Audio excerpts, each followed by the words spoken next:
Hello students, welcome to Neelkanth educational point once again. आज हम जो है क्लास 10th की फिजिक्स का लाइट रिफ्लेक्शन और रिफ्रैक्शन का नेक्स्ट पार्ट हम लेकर के आ रहे हैं। और अभी तक हमने पढ़ लिया है कि लाइट रिफ्लेक्शन होता क्या है और प्लेन मिरर के सामने इमेजेस बनती कैसे हैं। इनफैक्ट कॉनकेव मिरर और कॉन्वेक्स मिरर के केस में रे डायग्राम हम ड्रॉ कैसे करते हैं, हमने इतनी चीजें पढ़ ली हैं। स्टूडेंट्स, इस लेक्चर में हम ये सीखेंगे कि साइन कन्वेंशन क्या है। साइन कन्वेंशन यानी कि यू वी एफ के साइन कब पॉजिटिव होंगे, कब निगेटिव होंगे, ये सारी चीजें। इसके अलावा हम जो लीनियर मैग्निफिकेशन का फॉर्मूला है उसको पढ़ेंगे, उसको समझेंगे।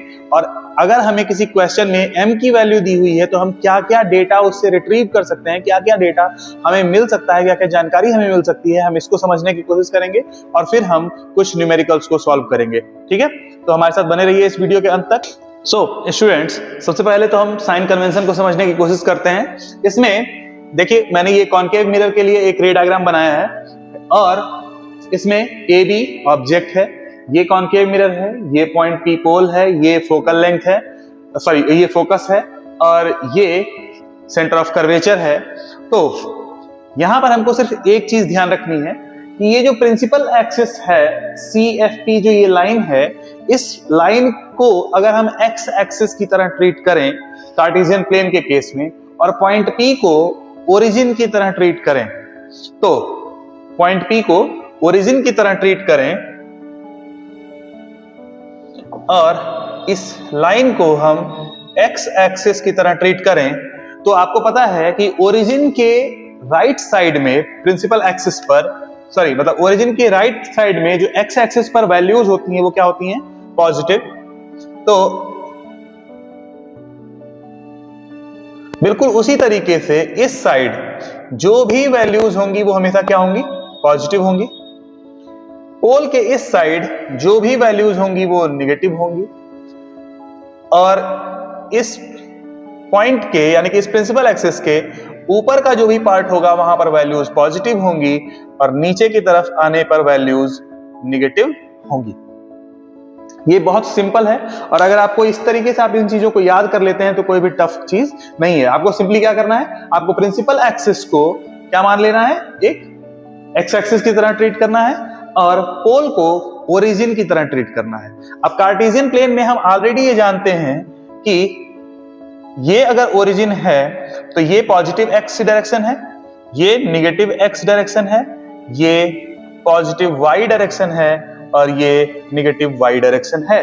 तो बस सिंपली यही चीज उठा करके यहां पर आपको पुट कर देनी है। ये ओरिजिन है और ये आपका एक्स एक्सिस है, तो ये ओरिजिन के इधर सब कुछ पॉजिटिव, इस तरफ सब कुछ निगेटिव, इधर सब कुछ पॉजिटिव और इधर सब कुछ निगेटिव। सिंपल, क्लियर है? तो मतलब क्या है हमारा? मतलब ये है कि पोल से पीछे जो भी चीजें होंगी यानी कि मिरर के पीछे जो भी चीजें होंगी वो पॉजिटिव होंगी, मिरर के सामने जो भी चीजें या जो भी लेंथ हम लेंगे वो सारी क्या होंगी? निगेटिव होंगी। प्रिंसिपल के एक्सिस के ऊपर जो लेंथ हम लेंगे वो पॉजिटिव होगी और प्रिंसिपल एक्सिस के नीचे जो लेंथ हम मेजर करेंगे वो क्या होगी? निगेटिव होगी। सिंपल, इतना ही आपको याद करना है साइन कन्वेंशन में। और उसके बाद इसी चीज को अगर आप ध्यान रखते हैं तो बाकी चीजों को समझ पाना और बना पाना आपके लिए आसान हो जाएगा। ठीक है, इसमें ज्यादा दिमाग खर्च नहीं होना है। ठीक है, बस इसी बेसिस पे आप कभी भी एग्जाम में, बीच एग्जाम में अगर आप कंफ्यूज होते हैं कि यहाँ पर साइन इसके लिए क्या करना है, पॉजिटिव लगाना है, नेगेटिव लगाना है, तो आपको बस रे डायग्राम अगर याद है और ये बात याद है जो मैंने भी आपको बताई, तो आप सिंपली किसके सामने पॉजिटिव साइन लगाना है, किसके सामने नेगेटिव साइन लगाना है, आप तुरंत उस चीज को तुरंत रिकॉल करना बहुत आसान हो जाएगा। ठीक है, तो ऑब्जेक्ट को आप जानते हैं कि ऑब्जेक्ट को हम हमेशा कहां रखते हैं? मिरर के लेफ्ट में रखते हैं।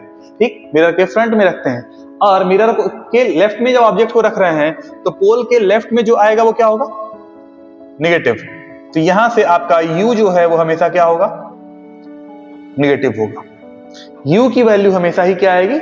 निगेटिव। इसी तरीके से अगर इमेज, ऑब्जेक्ट की इमेज जो है वो मिरर के सामने बन रही है, यानी कि रियल इमेज बन रही है, इस केस में रियल इमेज बन रही है, तो क्या होगा? V निगेटिव होगा, V क्या होगा, निगेटिव होगा। ठीक है, ये डिस्टेंस है, डिस्टेंस ऑफ द ऑब्जेक्ट को हम u लिखते हैं और ये वैल्यू हमेशा नेगेटिव साइन के साथ आएगी। और अगर इमेज भी मिरर के लेफ्ट में ही बन रही है तो उस केस में v भी क्या होगा, नेगेटिव होगा। और f भी, अगर प्रिंसिपल फोकस भी जो है वो पोल के लेफ्ट में है तो इस केस में जो फोकल लेंथ होगी वो भी क्या होगी, नेगेटिव होगी।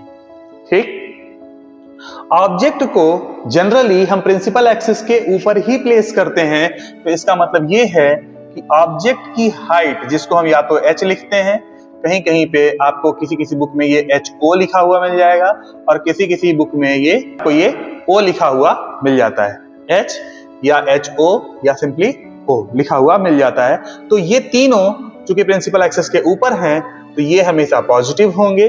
और अगर इमेज प्रिंसिपल एक्सिस के नीचे बन रही है तो इसको हम H के केस में H डैश से रिप्रेजेंट करते हैं, HO के केस में HI से रिप्रेजेंट करते हैं और O के केस में I से रिप्रेजेंट करते हैं। ये वैल्यू अगर प्रिंसिपल एक्सिस के नीचे है तो वो निगेटिव होगी, जैसा कि इस डायग्राम में है।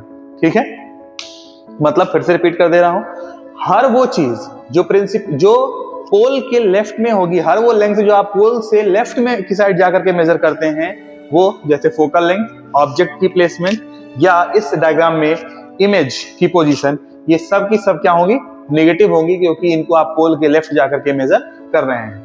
लेकिन ऑब्जेक्ट को हमेशा हम चूंकि ऊपर रखते हैं, प्रिंसिपल एक्सिस के ऊपर रखते हैं, तो ऊपर की साइड पॉजिटिव वैल्यू होगी। तो यानी कि चाहे इनमें से किसी भी सिंबल को आप यूज करिए ऑब्जेक्ट की हाइट को मेंशन करने के लिए, वो हमेशा क्या होगा, पॉजिटिव होगा। और अगर इमेज नीचे की तरफ बन रही है, इमेज अगर नीचे की तरफ बन रही है प्रिंसिपल एक्सिस के, तो उस केस में इमेज चाहे आप H डैश से रिप्रेजेंट करें H के कंपैरिजन में, चाहे HO के कंपैरिजन में HI से रिप्रेजेंट करें या O के कंपैरिजन में I से रिप्रेजेंट करें, ये हमेशा नेगेटिव होगी अगर ये प्रिंसिपल एक्सिस के नीचे है तो। क्लियर है, बस आपको इतना ही याद रखना है। अब आपको इस बात का कंफ्यूजन हो सकता है कि याद कैसे करेंगे, तो इसको टेबुलर फॉर्म में मैं आपको मेंशन कर दे रहा हूं। तो स्टूडेंट्स, इसको हम समराइज कर लेते हैं जो अभी हमने सीखा। यहां पर हम एक टेबुलर फॉर्म में इसको मेंशन कर देते हैं शॉर्ट में। हमें भी पता है कि चाहे कॉनकेव मिरर हो या कॉन्वेक्स मिरर हो, किसी भी मिरर के केस में ऑब्जेक्ट को हम हमेशा मिरर के लेफ्ट में ही रखते हैं, है ना। तो इस केस में हम कह सकते हैं कि U हो, चाहे वो कॉनकेव मिरर के केस में हो या कॉन्वेक्स मिरर के केस में हो, U की वैल्यू हमेशा ही नेगेटिव ली जाएगी। ठीक है, अब ऑब्जेक्ट की इमेज की बात है, तो कॉन्वेक्स मिरर में तो हमको हमेशा पता है कि इमेज हमेशा इसी साइड में आकर के बनती है, छोटी सी। ठीक, तो कॉन्वेक्स मिरर के केस में ये हमेशा पॉजिटिव होगा क्योंकि इमेज राइट साइड में बन रही है। लेकिन कॉनकेव मिरर के केस में रियल इमेज भी बनती है और वर्चुअल इमेज भी बनती है। जब ऑब्जेक्ट इनफाइनाइट पे हो, ऑब्जेक्ट C के बियॉन्ड हो, C पर हो या 3 केस हो गए, या F पर हो, सॉरी C और F के बीच में हो या F पर हो, इन 5 केसेस में इमेज हमेशा रियल बनती है और मिरर के सामने यानी कि मिरर के लेफ्ट में ही वो बनती है। तो रियल इमेजेस के केस में, रियल इमेजेस के केस में V की वैल्यू हमेशा नेगेटिव होगी और जब ऑब्जेक्ट फोकस और पोल के बीच में प्लेस्ड होता है तो उस केस में इमेज कैसी बनती है, वर्चुअल बनती है। और वर्चुअल इमेज के केस में भी क्या होगा, पॉजिटिव होगा। ठीक, हमको पता है कि कॉनकेव मिरर के केस में सेंटर ऑफ कर्वेचर लेफ्ट में होता है और फोकल लेंथ भी लेफ्ट में होती है, तो हम कह सकते हैं कि ये दोनों ही वैल्यूज कॉनकेव मिरर के केस में नेगेटिव होंगी। और कॉन्वेक्स मिरर के केस में C और F दोनों ही राइट साइड में होते हैं, तो हम कह सकते हैं कि ये दोनों ही पॉजिटिव होंगे।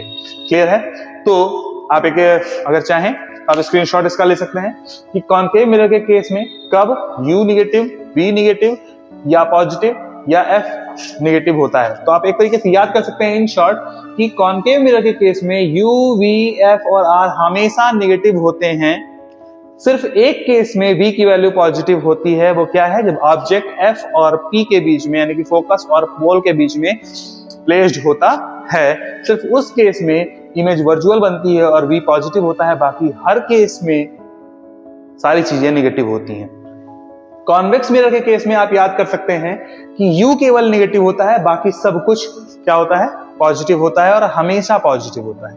ठीक, तो ये एक शॉर्टकट हो सकता है आपके लिए इन चीजों को याद करने का। स्टूडेंट्स, अब हमको ये जानना है कि न्यूमेरिकल्स को सॉल्व करने के लिए मिरर्स के लिए फॉर्मूला क्या होगा। ठीक है, तो सिंपल है। मिरर के लिए फॉर्मूला होता है 1/f is equal to 1/v plus 1/u। ये आपका क्या है? Mirror formula. ठीक है, ये आपका मिरर फॉर्मूला है और हम ऑलरेडी डिस्कस कर चुके हैं कि u क्या है? ये है position of object obviously with respect to mirror. ठीक, और v क्या है? ये है position of image with respect to mirror. और f क्या है? ये है focal length of the mirror. ठीक, तो हमको ये चीजें पता है। इसके बाद आखिरी जो टॉपिक आता है वो है मैग्निफिकेशन। जो नया नेक्स्ट फॉर्मूला है जो आपको सीखना है वो क्या है? मैग्निफिकेशन का।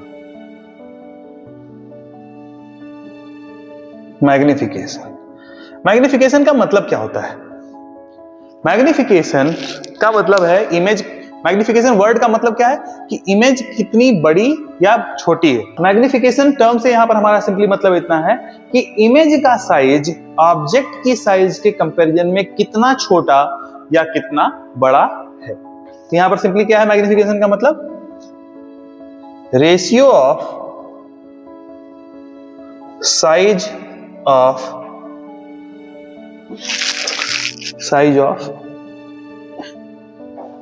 image to the size of object। Simply यहां पर इसका यही मतलब है। इस मैग्निफिकेशन को हम m से डिनोट करते हैं और m की वैल्यू यहां पर क्या हो जाएगी? hi/ho। और मैं आपको साथ में ये भी बता दूं कि ऑब्जेक्ट की हाइट जो है, रिपीट कर दे रहा हूं यहां पे, कि ऑब्जेक्ट की हाइट हमेशा पॉजिटिव ली जाती है, ऑलवेज पॉजिटिव। और इमेज की हाइट रियल इमेज के केस में हमेशा, ये मिरर और लेंस सबके बियॉन्ड है, इमेज की हाइट हमेशा क्या होती है? रियल इमेज के केस में क्या होगी? नेगेटिव। और वर्चुअल इमेज के केस में क्या होगी?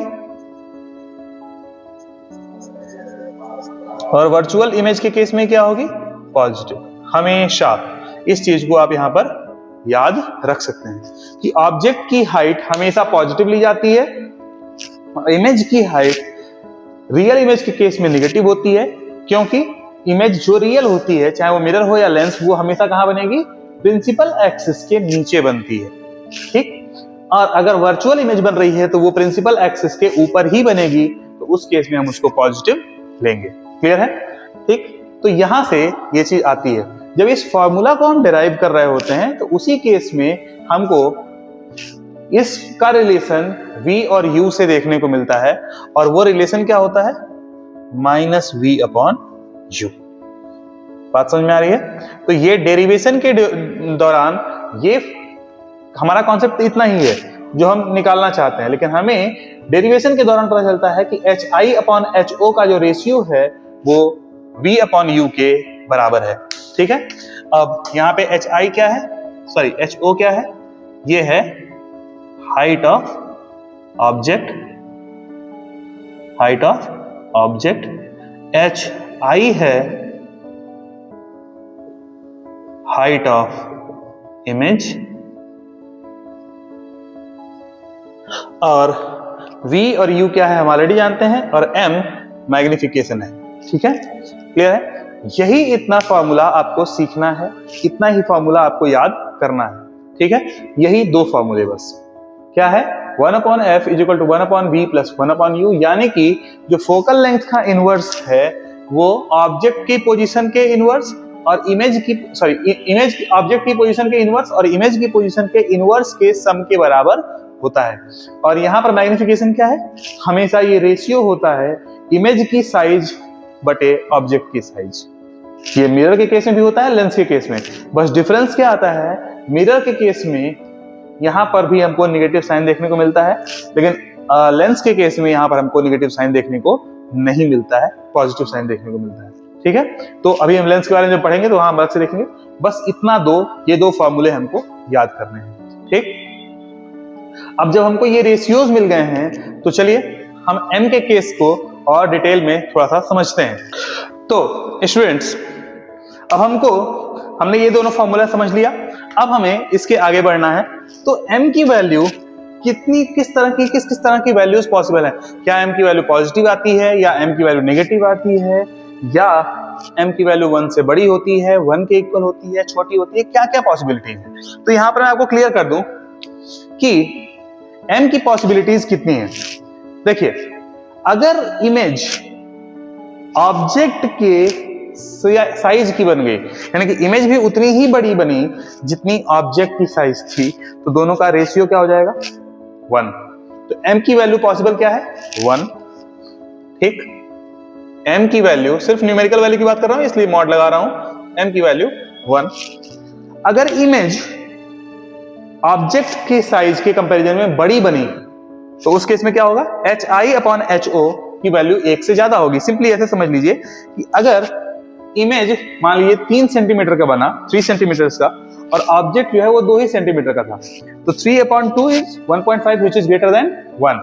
So m की वैल्यू ग्रेटर देन 1 भी पॉसिबल है। इसके अलावा अगर ऑब्जेक्ट बड़ा था लेकिन इमेज उसकी छोटी बन गई, यानी कि इमेज की साइज कम है और ऑब्जेक्ट की साइज ज्यादा है, तो सिंपली ऐसे समझ लीजिए कि ऑब्जेक्ट जो है वो 2 सेंटीमीटर का था और इमेज 1 सेंटीमीटर की बन गई।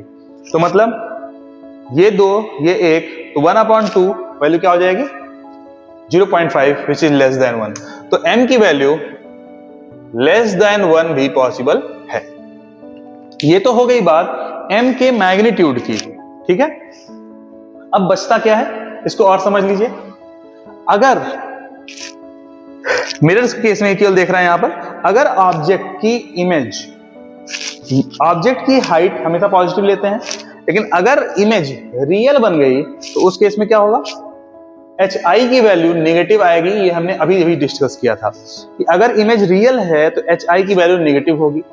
तो ये नेगेटिव है और ये पॉजिटिव है, ओवरऑल वैल्यू क्या आ जाएगी नेगेटिव।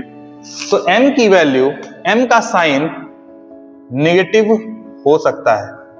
ठीक, और अगर इमेज वर्चुअल बन गई तो यानी कि वो भी प्रिंसिपल एक्सिस के ऊपर ही बनेगी। तो जब इमेज वर्चुअल बनेगी, प्रिंसिपल एक्सिस के ऊपर बनेगी, तो hi भी पॉजिटिव होगा और ho तो पॉजिटिव होता ही है, दोनों ही पॉजिटिव हैं, तो m की वैल्यू पॉजिटिव भी हो सकती है।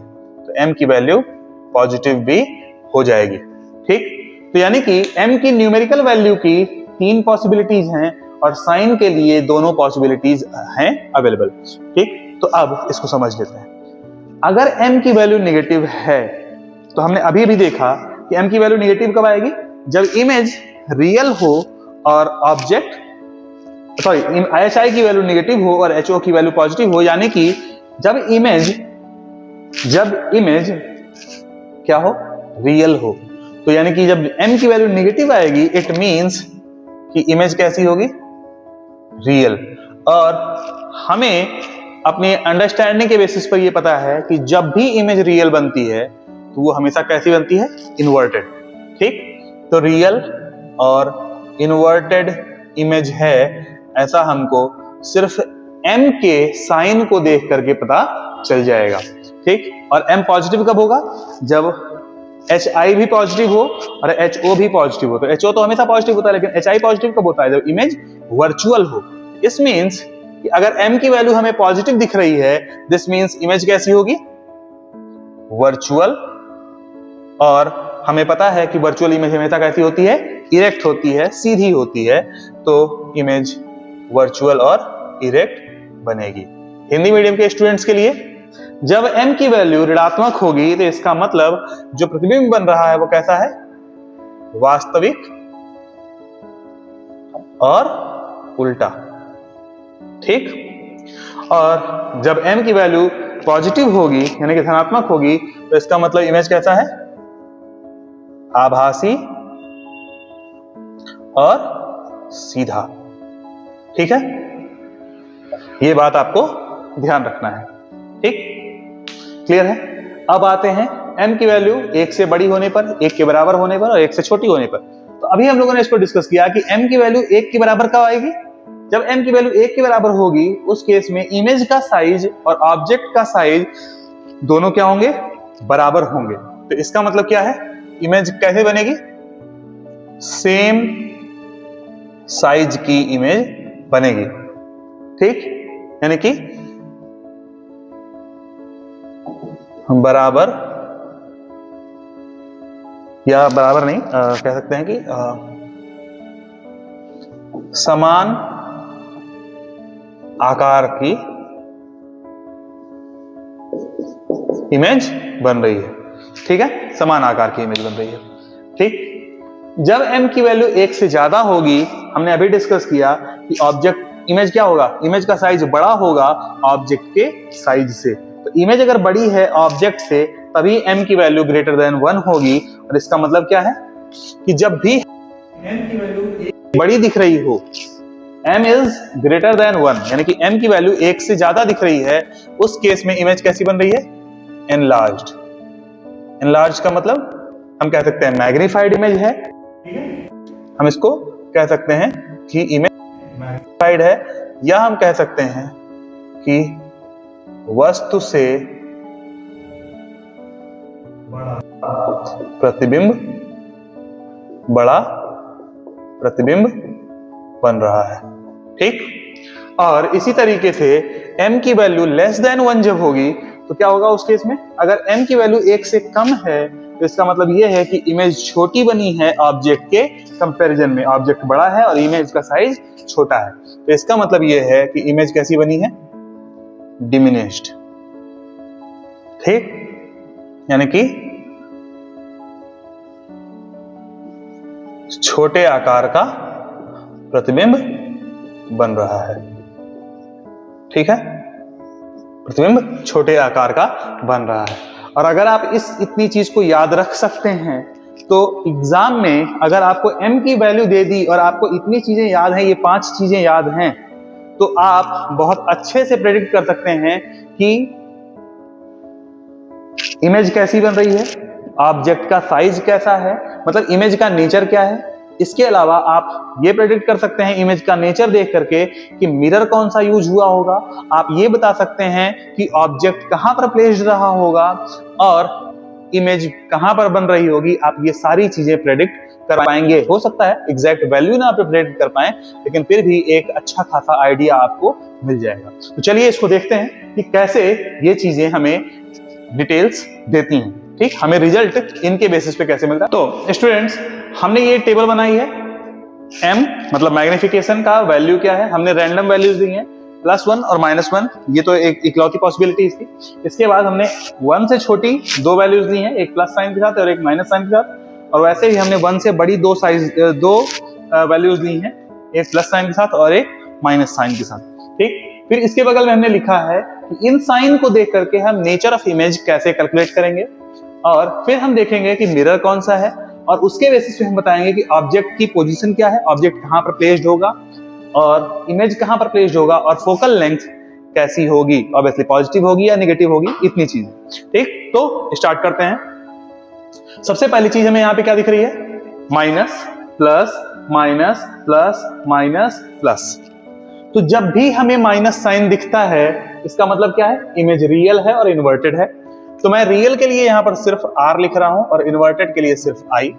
यहाँ भी निगेटिव है, हम यहाँ भी लिख सकते हैं रियल है इन्वर्टेड है, यहाँ भी हम लिख सकते हैं कि रियल है और इन्वर्टेड है। क्लियर है? कोई डाउट इसमें? क्योंकि m की वैल्यू जहां जहां निगेटिव थी, हमें पता है कि इमेज m की वैल्यू अगर निगेटिव है तो इसका मतलब इमेज रियल है और इन्वर्टेड है। ठीक, जहां भी m की वैल्यू पॉजिटिव है वहां पर इमेज वर्चुअल है और इरेक्ट है। तो हम इन सब की जगह पर क्या लिख देंगे?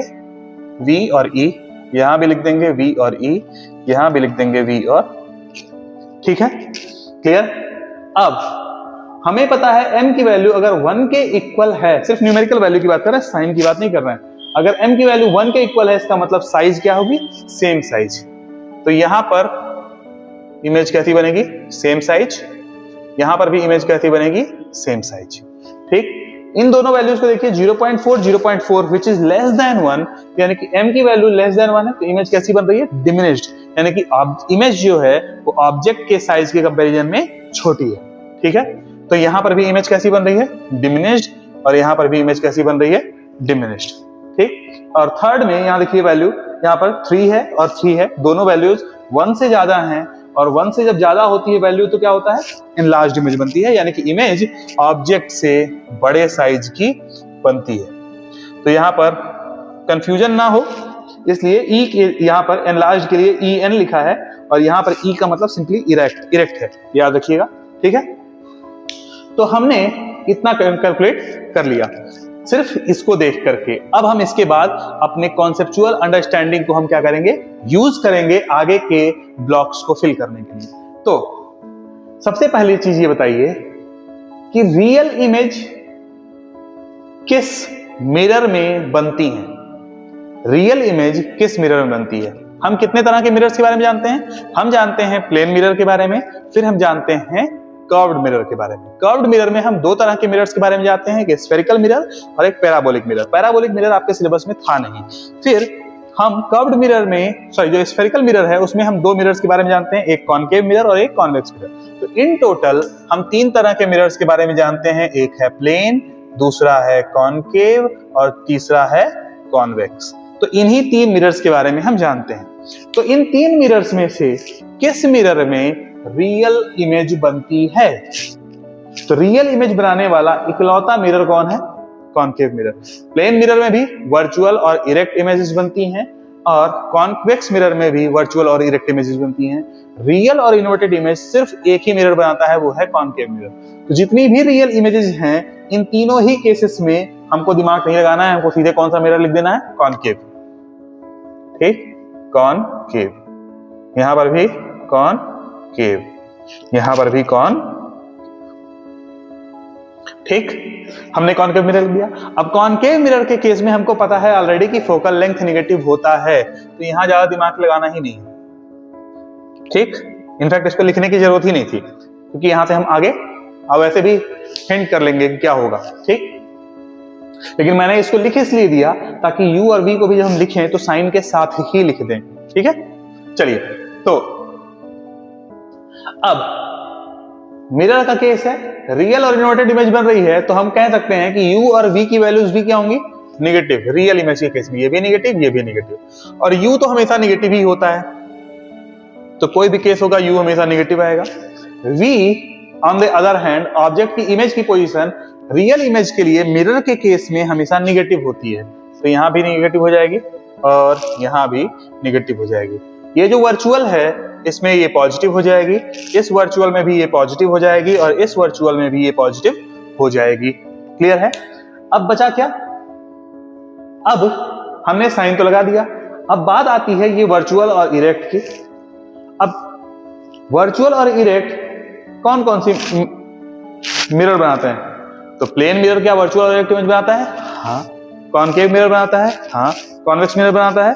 हाँ। तीनों ही मिरर्स वर्चुअल इमेजेस बनाते हैं। ठीक, तो अब सबसे पहले हम इसको देखेंगे जो हमने ऑलरेडी डिड्यूस कर लिया है, कॉनकेव मिरर वाला केस। अब वर्चुअल इरेक्ट में हमें तीनों ही मिरर्स हैं, तो हमें देखना पड़ेगा कौन सा मिरर है, उसको हम बाद में देखेंगे। पहले हम इनको कंप्लीट कर लेते हैं। Real inverted image of the same size किसी भी कॉनकेव मिरर में कब बनती है? आप यहाँ पर वीडियो पॉज करके आप सोच सकते हैं और फिर अपना आंसर जब आपको मिल जाए, आपने नोट्स में ढूंढ लें या कहीं भी ढूंढ लें, उसके बाद आप वहां पर आकर के आंसर करें तो हम उसके बारे में बात करेंगे। ठीक है। रियल और inverted image of the same size हमको कब मिलती है? जब ऑब्जेक्ट एट सी होता है। ऑब्जेक्ट कहां पर होता है? एट सी। जब ऑब्जेक्ट सेंटर ऑफ कर्वेचर पर प्लेस्ड होता है तो उसकी इमेज भी सेम साइज की बनती है और सेंटर ऑफ कर्वेचर पर ही बनती है। तो इस केस में ऑब्जेक्ट और इमेज दोनों ही सेंटर ऑफ कर्वेचर पर बनेंगे। क्लियर है? अब इस केस को आइए, रियल, इन्वर्टेड और डिमिनिश्ड इमेज बन रही है। तो हमको ये पता है कि जब भी ऑब्जेक्ट बियॉन्ड सी होता है, चाहे वो इनफाइनाइट पर हो या इनफाइनाइट और सी के बीच में हो, तो उसकी इमेज हमेशा सेंटर ऑफ कर्वेचर और फोकस के बीच में बनती है और ये इमेज हमेशा कैसी होती है? छोटी होती है, डिमिनिश्ड होती है। ठीक। जब ऑब्जेक्ट इनफाइनाइट पे होता है तो याद कीजिए इमेज कहां बनती है? फोकस पर, जो कि हाईली डिमिनिश्ड होती है, पॉइंट साइज होती है। और जब ऑब्जेक्ट कहां पर होता है? इनफाइनाइट और सी के बीच में होता है, तब उसकी इमेज सेंटर ऑफ कर्वेचर और फोकस के बीच में बनती है। और जैसे जैसे ऑब्जेक्ट हम कह सकते हैं कि वो सी की तरफ आता है, वैसे वैसे उसकी इमेज सी की तरफ मूव करती है फोकस से। ठीक। तो यानी कि इस तरीके का कुछ केस हम कह सकते हैं। और जब ऑब्जेक्ट सी पर पहुंचता है तो उसकी इमेज भी सी पर ही पहुंच जाती है। वही केस हमारा यहाँ पर हमने ऊपर लिखा है। ठीक। इस केस में हम क्या कह सकते हैं? रियल, इन्वर्टेड और डिमिनिश्ड इमेज बन रही है। इसका मतलब ऑब्जेक्ट कहां पर होना चाहिए? Beyond C. ठीक है। और इमेज कहां पर बननी चाहिए? इमेज कहां पर बनेगी? Between C and F. Clear है? अब इसमें आइए, रियल, इन्वर्टेड और इनलार्ज्ड इमेज बन रही है। अब यहां पर समझिए इस चीज को। हमने क्या पढ़ा अभी तक कि जब ऑब्जेक्ट इनफाइनाइट से सी की तरफ मूव करता है तो उसकी इमेज फोकस से सी की तरफ मूव करती है। और जैसे ही ऑब्जेक्ट आगे जाता है उसकी इमेज क्या होती है? सी के बियॉन्ड जाने लगती है। तो और फिर इमेज, उस केस में इमेज ऑब्जेक्ट से बड़ी बन रही होती है। जैसे जैसे इमेज दूर जाएगी वैसे वैसे इमेज का साइज बढ़ता जाता है। ठीक। तो इसके लिए आप इस फॉर्मूला को भी यूज कर सकते हैं कि जैसे जैसे इमेज की डिस्टेंस बढ़ती जाएगी, मैग्निफिकेशन बढ़ेगा। आप यहां से देख सकते हैं इमेज की डिस्टेंस बढ़ रही है और यू कम हो रहा है, तो ओवरऑल वैल्यू क्या होगी? बढ़ती जाएगी। न्यूमरेटर बढ़ रहा है, डिनोमिनेटर घट रहा है, तो ओवरऑल वैल्यू क्या होगी? तेजी से बढ़ेगी। ठीक। तो इस केस में हम क्या कह सकते हैं कि इमेज कहां पे, ऑब्जेक्ट कहां पे होगा? Between C and F. और इमेज कहां बनेगी? बियॉन्ड सी। क्लियर है? बात समझ में आ रही है? ये जो ब्रैकेट में लिखे हैं ये सिर्फ साइन लिखा हुआ है, ये बात ध्यान रखिएगा। ठीक है। अब आते हैं हम अगले पार्ट पर। क्या है? +1, +0.4 एंड +3। तो अब इस चीज को याद करिए। जो मैंने पहला लेक्चर लिया था इससे पहले, जिसमें हम लोगों ने लॉ ऑफ रिफ्लेक्शन और रिफ्रैक्शन को पढ़ा था, और उसके बाद हमने रे डायग्राम के 2 वीडियोस दिए थे। जो पहला लेक्चर था जिसमें हमने रिफ्लेक्शन और रिफ्रैक्शन की बात की थी, आप प्लेलिस्ट में जाकर के देख सकते हैं। उस वीडियो में मैंने आपको एक्सप्लेन किया था कि वर्चुअल, इरेक्ट और सेम साइज की इमेज प्लेन मिरर में बनती है। प्लेन मिरर से ऑब्जेक्ट का मैंने आपको पोजीशन बताई थी कि मिरर के सामने ऑब्जेक्ट जितनी डिस्टेंस पे होता है, मिरर के पीछे इमेज उतनी ही डिस्टेंस पे बनती है। और दूसरा पॉइंट जो मैंने क्लियर किया था कि जितना बड़ा ऑब्जेक्ट होता है मिरर के सामने, उतनी ही बड़ी इमेज होती है मिरर के पीछे। तो यहाँ पर वर्चुअल, इरेक्ट और सेम साइज की इमेज बन रही है। तो मिरर कौन सा होगा यहाँ पर? Plane mirror. क्लियर है? प्लेन मिरर है, ऑब्जेक्ट की पोजीशन निगेटिव होगी। अब ऑब्वियसली हम इस तरह का कुछ नहीं बता सकते एट सी। क्यों? क्योंकि प्लेन मिरर के केस में सेंटर ऑफ कर्वेचर इनफाइनाइट पे होता है, क्योंकि उसका कर्वेचर 0 होता है, या हम कह सकते हैं रेडियस ऑफ कर्वेचर इनफाइनाइट होता है प्लेन मिरर के केस में। ठीक। तो उस केस में ऑब्जेक्ट कहां पे होगा? In front of mirror. और इमेज कहां बनेगी? Behind the mirror. ठीक है। और ऑब्वियसली इसके लिए फोकल लेंथ क्या होगा? जब radius of curvature he infinite है तो फोकल लेंथ भी क्या होगा? इनफाइनाइट हो जाएगा। ठीक है। क्लियर? और अगर आप इस फॉर्मूला में f को इनफाइनाइट करके देखेंगे तो आपको मिलेगा u और v भी एक दूसरे के इक्वल होंगे, बस निगेटिव साइन के साथ आएंगे। और वो हमें पता है कि ऑब्जेक्ट जितना इधर होगा, इमेज उतनी ही उस तरफ होगी, अपोजिट साइड में, तो साइन हमेशा उल्टा मिलेगा ही। क्लियर है? अब आते हैं वर्चुअल, इरेक्ट और डिमिनिश्ड इमेज में। तो आप लोगों को याद होना चाहिए कि जब भी हम कॉन्वेक्स मिरर में इमेज बनाते हैं तो ऑब्जेक्ट को हम यहाँ पर प्लेस करते हैं तो उसकी इमेज कुछ इस तरीके से, ये सी पर जाती हुई रे है, ये वापस लौट जाती है इसी तरीके से, और ये रे यहाँ से फोकस से पास होती हुई दिखती है, तो ऑब्जेक्ट की इमेज कहीं यहाँ बनती है जो कि ऑब्जेक्ट से छोटी बन रही होती है। ठीक, यानी कि कॉन्वेक्स मिरर में इमेज हमेशा कैसी बनती है? वर्चुअल और इरेक्ट तो बनती ही है, साथ में डिमिनिश्ड भी बनती है हमेशा। तो इसका मतलब ये है कि डिमिनिश्ड का केस है तो यहाँ पर इमेज मिरर कौन सा होगा? यहाँ पर मिरर होगा कॉन्वेक्स। और ऑब्वियसली ऑब्जेक्ट कहां पर प्लेस्ड होगा? क्योंकि इस तरफ ना तो C है ना F है पॉजिटिव साइड में, सॉरी नेगेटिव साइड में, इस साइड C इधर है, F भी इधर है, तो F यहां पर पॉजिटिव हो जाएगा और इमेज ऑब्जेक्ट कहां पर प्लेस्ड होगा? हम फिर से कह सकते हैं ऑब्जेक्ट प्लेस्ड होगा in front of the mirror, in front of mirror, और इमेज कहां बनेगा? Behind the mirror. अब यहां पर एक चीज याद रखिएगा, अगर आपने रे डायग्राम बनाना सीखा हो तो जब ऑब्जेक्ट इनफाइनाइट पे होता है कॉन्वेक्स मिरर के केस में तो उसकी इमेज फोकस पर बनती है, लेकिन जब object at a different distance होता है तो उस समय उसकी इमेज पोल और फोकस के बीच में बनती है कॉन्वेक्स मिरर के केस में। तो हमने यहाँ पर जो वैल्यू ली है वो है 0.4, यानी कि इमेज हाईली डिमिनिश्ड या पॉइंट साइज्ड तो बन नहीं रही है। जब इमेज पॉइंट साइज्ड नहीं बन रही है तो ऑब्जेक्ट इनफाइनाइट डिस्टेंस पर नहीं होना चाहिए, ऑब्जेक्ट कहां पर होना चाहिए? At a definite distance in front of the mirror, sorry behind the, sorry, तो इमेज लिखना ना, सॉरी, तो in front of the mirror object होगा और इमेज कहां पे होगा? F और P के बीच में। ये क्या होगा? बिटवीन F एंड P, यानी कि फोकस और पोल के बीच में ऑब्जेक्ट की इमेज बनेगी। तीसरा बचता है वर्चुअल, इरेक्ट और इनलार्ज्ड इमेज, M is +3। तो ऑब्वियसली प्लेन मिरर में हमेशा सेम साइज की इमेज बनती है, कॉन्वेक्स मिरर में हमेशा डिमिनिश्ड इमेज बनती है, तो बचा कौन? Concave mirror. तो इस केस में इनलार्ज्ड इमेज के लिए रिस्पॉन्सिबल कौन होगा? Concave mirror. ये भी क्या हो गया? Concave mirror. कॉनकेव मिरर में वर्चुअल और इरेक्ट इमेज बनती कब है? सिर्फ एक ही केस है, जब ऑब्जेक्ट कहां पर प्लेस्ड हो? Between F and P। जब ऑब्जेक्ट फोकस और पोल के बीच में रखा होता है, सिर्फ उसी केस में उससे वर्चुअल और इरेक्ट इमेज बनती है। और जब वर्चुअल और इरेक्ट इमेज बनेगी तो इमेज कहां बनेगा? Behind the mirror. ठीक है, बिहाइंड द मिरर। और कॉनकेव मिरर है तो ऑब्वियसली कॉनकेव मिरर के केस में VF क्या होता है? नेगेटिव होता है।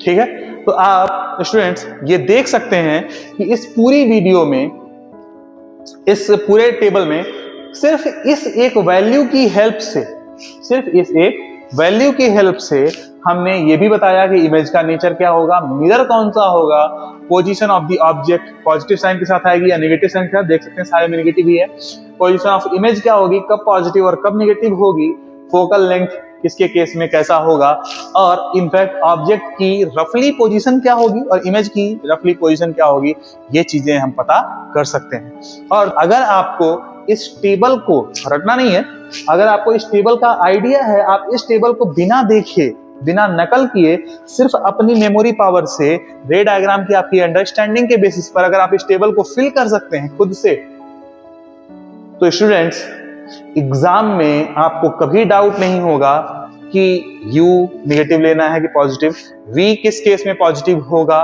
M की किस वैल्यू का क्या मतलब होगा, कौन सा मिरर होगा और उसके हिसाब से क्या फोकल लेंथ होगी, आपको कभी भी कोई भी डाउट नहीं होगा। ठीक है, तो इसलिए स्टूडेंट्स आपके लिए ये बहुत जरूरी है।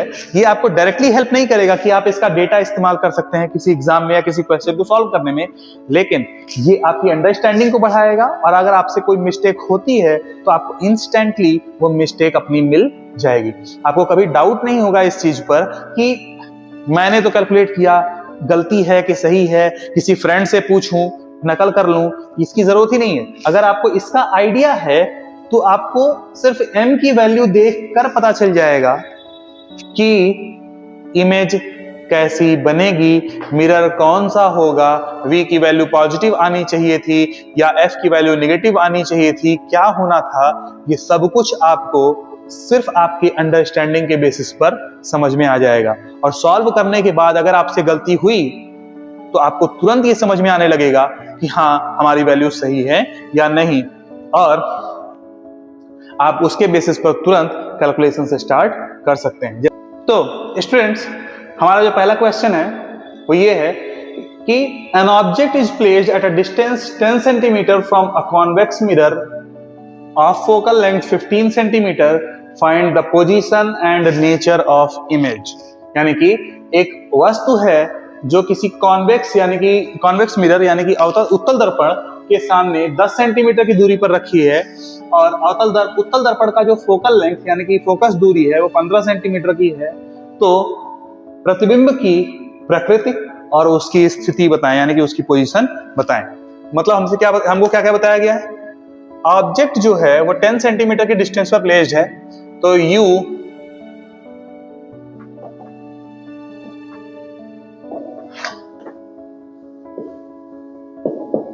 U क्या है, -10 सेंटीमीटर।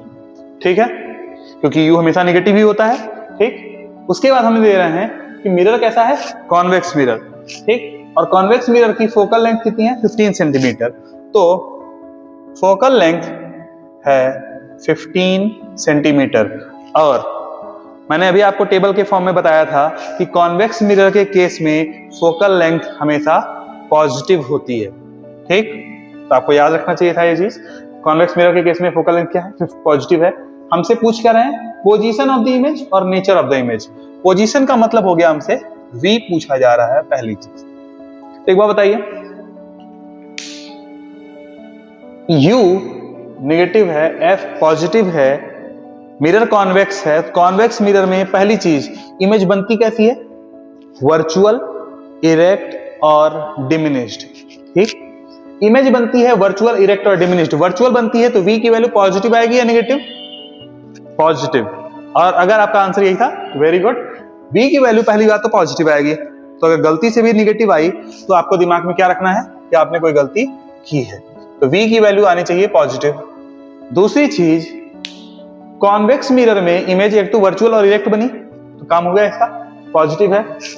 दूसरी चीज, एक तो v पॉजिटिव है, इरेक्ट का मतलब होगा अगर HI की बात हम करते तो उसको भी पॉजिटिव लिख देते।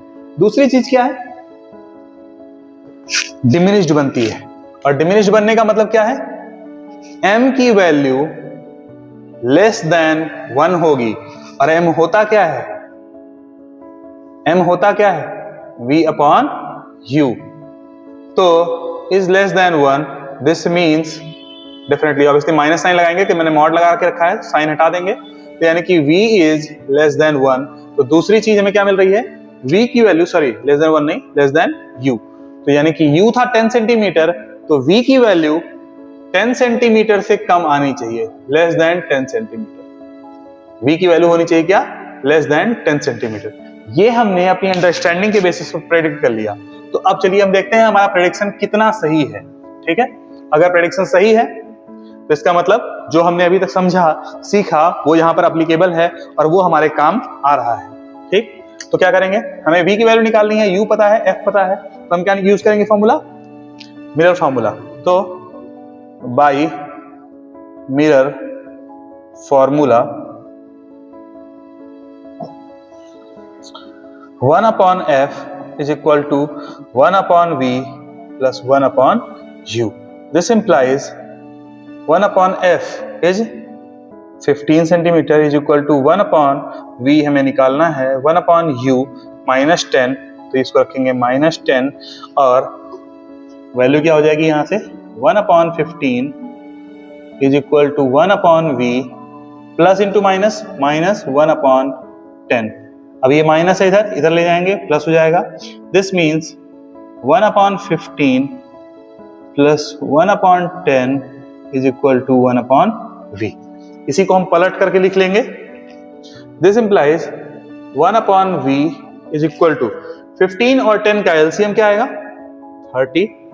15 2 जा 30, 2 into 1 is 1 and 10 3 जा 30, so 3, this is 5/30 which is 1/6.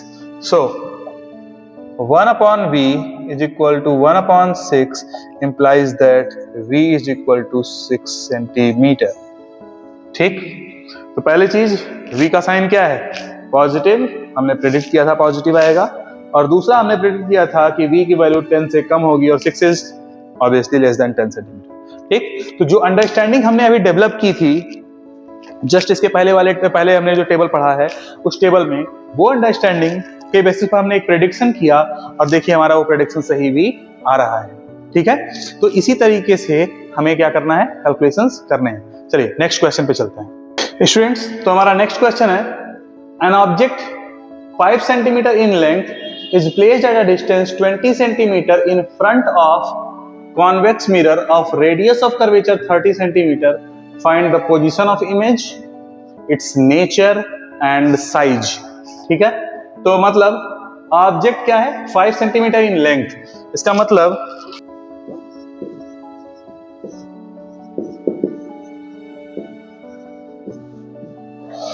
Given है ऑब्जेक्ट की लेंथ यानी कि height of the object which is 5 centimetre and definitely positive. ठीक, क्योंकि ऑब्जेक्ट को हमेशा हम कहां रखते हैं प्रिंसिपल एक्सिस के ऊपर, तो ऊपर की हाइट हमेशा क्या लेंगे पॉजिटिव। दूसरा हमें क्या कह रहे हैं, placed at a distance 20 centimetre in front of convex mirror, तो u क्या होगा 20 सेंटीमीटर और u हमेशा नेगेटिव होता है, तो आप क्या करेंगे, हम u को हमेशा नेगेटिव पुट कर देंगे। कॉन्वेक्स मिरर है जिसका रेडियस ऑफ कर्वेचर 30 सेंटीमीटर है। कॉन्वेक्स मिरर के केस में हमें रेडियस ऑफ कर्वेचर पता है कि क्या होता है, कॉन्वेक्स मिरर ऐसा होता है और इसका सेंटर ऑफ कर्वेचर इधर होता है, यानी कि r की वैल्यू क्या होगी पॉजिटिव और f भी क्या होगा पॉजिटिव। ठीक, तो यहां से r क्या हो गया पॉजिटिव, कितना है 30 सेंटीमीटर, तो r हो गया 30 सेंटीमीटर। ठीक, हमसे कह रहे हैं पोजीशन ऑफ इमेज निकालनी है, यानी कि हमें v निकालना है। हमसे कह रहे हैं इसका नेचर बताना है। ठीक है, तो हम नेचर भी बताएंगे। ठीक, और साइज बताना है। साइज किसका, ऑब्जेक्ट की इमेज का, इमेज का साइज बताना है, तो यानी कि हमें hi भी बताना है और हमें ये बताना है कि इस इमेज का नेचर क्या होगा। तो चलिए आइए पहले हम प्रेडिक्ट करते हैं। ठीक है, पहली चीज तो ये कॉन्वेक्स मिरर है। कॉन्वेक्स मिरर के सामने के केस में इमेज हमेशा बनती है वर्चुअल, इरेक्ट और डिमिनिश्ड। ऑब्जेक्ट कैसी बनती है, आभासी, सीधी और वस्तु से छोटी। तो वस्तु से छोटी बनती है तो hi की वैल्यू 5 सेंटीमीटर से क्या होगी कम होगी, और वर्चुअल और इरेक्ट इमेज है तो hi की वैल्यू भी होगी पॉजिटिव और इसकी वैल्यू होगी 5 सेंटीमीटर से कम और ऑब्वियसली मोर देन 0। ठीक, क्योंकि ऑब्वियसली पॉजिटिव होनी चाहिए, नेगेटिव नहीं होनी चाहिए, पहली चीज। दूसरी चीज हमसे क्या कह रहे हैं, पोजीशन ऑफ द इमेज बतानी है, तो v भी क्या होगा पॉजिटिव होगा और लेस देन क्या होगा u -20 सेंटीमीटर। अब देखिए u क्या होगा है -20 सेंटीमीटर, r दिया है 30 सेंटीमीटर। अगर r 30 सेंटीमीटर है तो इसका मतलब फोकल लेंथ कितनी होगी, इसकी आधी 15 सेंटीमीटर, तो f हो गया 15 सेंटीमीटर। तो अब एक बात बताइए, इमेज बनती कहां है, फोकस और पोल के बीच में बनती है। ठीक, ये पोल है और ये फोकस है, इन दोनों के बीच में इमेज बनती है जब भी वर्चुअल और रिएक्ट इमेज बनती है एक डेफिनेट साइज की। तो ऑब्वियसली इमेज कैसी बनेगी, फोकस से कम। अब यहाँ फोकस की वैल्यू 15 सेंटीमीटर है, सॉरी फोकल लेंथ की वैल्यू कितनी है 30 सेंटीमीटर का आधा यानी 15 सेंटीमीटर और ये 20 सेंटीमीटर है, तो डेफिनेटली 20 सेंटीमीटर से कम बननी है, लेकिन चूंकि एफ और पी के बीच में इमेज बनती है तो 15 सेंटीमीटर से भी कम बनेगी, यानी कि वी की वैल्यू होगी हमेशा पॉजिटिव और लेस देन 15 सेंटीमीटर, पहली चीज। उसके बाद नेचर हमसे पूछा गया है, हमने बता दिया, एच आई का भी हमने बता ही दिया है और एच ओ का भी हमने, सॉरी ये पोजीशन ऑफ इमेज यानी कि वी की वैल्यू भी हमने बता दी है। तो ये तीनों चीजें हमने यहाँ पर प्रेडिक्ट कर दी हैं। ठीक, मैं इसको साफ साफ शॉर्ट में लिख देता हूं साइड में। हमें इमेज मिलेगी वर्चुअल, इरेक्ट और डिमिनिश्ड। डिमिनिश्ड इमेज बनेगी, वी की वैल्यू एक तो होगी पॉजिटिव और ये होगी 15 सेंटीमीटर से कम, और एच आई की वैल्यू भी होगी पॉजिटिव और ये होगी 5 सेंटीमीटर से कम। हमारा ये प्रेडिक्शन है, क्लियर है। हम उस प्रेडिक्शन को अब चेक करेंगे। तो देखिए पहले चीज को हमें क्या करना है, हमें लिखना है we know that f is equal to r by 2। ठीक, implies that f is equal to, ये किसके लिए है, फॉर मिरर ओनली, ये सिर्फ मिरर के केस में सही होता है, ये बात याद रखिएगा। ठीक है, तो f की वैल्यू क्या होगी r बाई 2 और r है plus 30 by 2, so f is plus 15 centimetre. ठीक, जब हमें f की वैल्यू मिल गई प्लस 15 सेंटीमीटर, तो अब हम क्या करेंगे, अब हम निकालेंगे, सबसे पहले हमें u पता है, हमें f पता है, तो हम सबसे पहले क्या निकालेंगे, v। चलिए, तो अब हम क्या यूज करेंगे, मिरर फॉर्मूला। तो by mirror formula 1 upon f is equal to 1 upon v plus 1 upon u implies that 1 upon v is equal to 1 upon f minus 1 upon u। इसको इधर भेज दिया है। ठीक, तो ये पॉजिटिव है, ये भी पॉजिटिव है और ये नेगेटिव हो गया। क्लियर, यहाँ पर वैल्यू प्लेस कर देंगे। 1 upon v is equal to 1 upon f, f is plus 15, so it will be 15 और v is minus, v कितना है माइनस 20 सेंटीमीटर, तो माइनस 20 यहाँ प्लेस करेंगे, माइनस इंटू माइनस कट जाएगा, तो 1 upon v is equal to 1 upon 15 plus 1 upon 20 और इन दोनों का एलसीएम होगा 60। 15 4 जा, यहाँ 4 आ जाएगा, 23 जा, यहाँ 3 आ जाएगा। This implies 1 upon v is equal to 4 plus 3 upon 7, तो implies 1 upon v is equal to 7 upon 60। this is v is equal to 60 upon 7 obviously centimetre. तो पहली चीज तो v की वैल्यू पॉजिटिव आई है, हमारा ये प्रेडिक्शन सही हुआ। दूसरी चीज v की वैल्यू पॉजिटिव है, इसका मतलब इमेज वर्चुअल होगी ही होगी। क्लियर, ये भी क्लियर हो गया। अब इसकी वैल्यू निकालिए, प्लस डिवाइड करिए, 7 8 56 4, तो 8 4/7 centimetre. Obviously it is less then 15 centimetre, हमारा ये प्रेडिक्शन भी सही हो गया।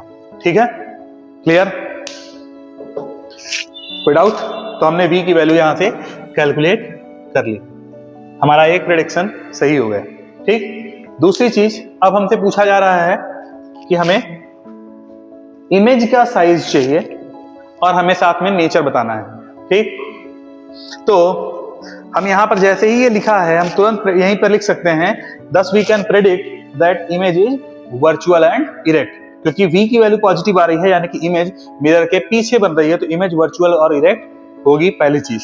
और इसी से हम अगर रिलेशन निकालें, इस 60/7 को हम अगर u के साथ रिलेशन निकालें, तो v अपॉन u क्या हो जाएगा, इसकी वैल्यू आ जाएगी positive, minus v upon u, m की वैल्यू पॉजिटिव आ जाएगी, तो वहां से हम क्लियर कर सकते हैं कि वर्चुअल, इरेक्ट और डिमिनिश्ड आ जाएगी। ठीक, फिलहाल हम HI निकाल लेते हैं। तो अब हमें पता है कि बाय मैग्निफिकेशन फॉर्मूला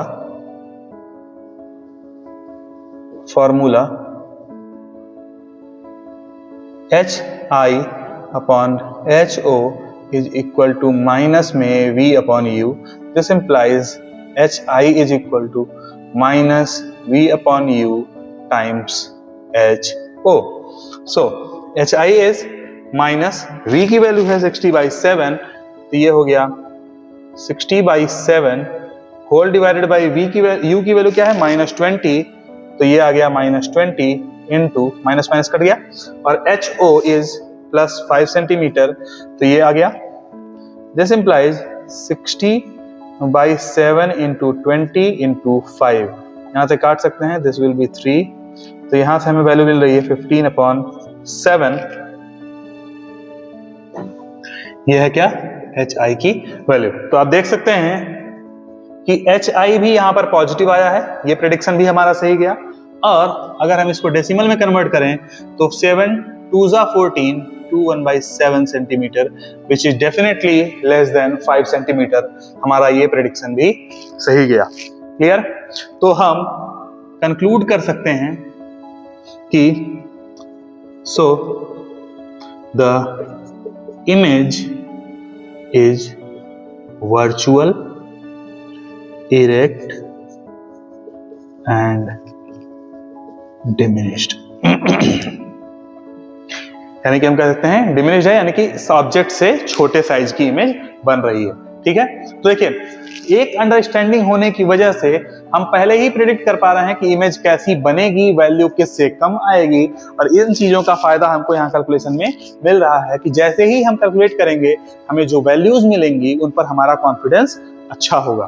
ठीक, तो अगर साइन भी गलती हो गई हल्की सी भी, तो हमें तुरंत आइडिया लग जाएगा कि कुछ ना कुछ गलती हुई है, और हम अपने कैलकुलेशन को थॉरोली चेक कर लेंगे, और सिर्फ उसी केस में चेक करेंगे, और हमारा कॉन्फिडेंस अच्छा होगा कि हमने इतने क्वेश्चंस किए हैं, हमें इतने नंबर तो मिलने ही चाहिए। ठीक है, क्लियर? तो स्टूडेंट्स, आपने अभी तक ये देखा कि जितनी भी चीजें हमने सीखी हैं उन सारी चीजों को हम किस तरीके से यूटिलाइज कर सकते हैं न्यूमेरिकल्स को सॉल्व करने के लिए, और हम वैल्यूज को प्रेडिक्ट भी कर सकते हैं। ठीक है, तो अभी इस वीडियो में इतना ही, बाकी हम आगे के लेक्चर्स भी लेकर के आएंगे, इसके आगे के टॉपिक्स, और आप अपनी बुक्स में जो न्यूमेरिकल्स दिए हुए हैं उन्हें सॉल्व करिए, इसी तरीके से चीजों को प्रेडिक्ट करने की कोशिश कीजिए। और अगर आपको कोई डाउट होता है तो आप डेफिनेटली हमसे वो क्वेश्चंस पूछ सकते हैं। कहीं कोई चीज अगर समझ में नहीं आती है, या किसी न्यूमेरिकल प्रॉब्लम में भी कोई दिक्कत हो रही है सॉल्व करने में या समझने में, या प्रेडिक्ट करने पर वैल्यूज कुछ और आ रही थी और जो कैलकुलेशन पे वैल्यूज आ रही हैं वो कुछ और हैं, तो आप हमसे संपर्क कर सकते हैं। ठीक है, तब तक के लिए चलिए नेक्स्ट वीडियो तक के लिए धन्यवाद, बाय बाय।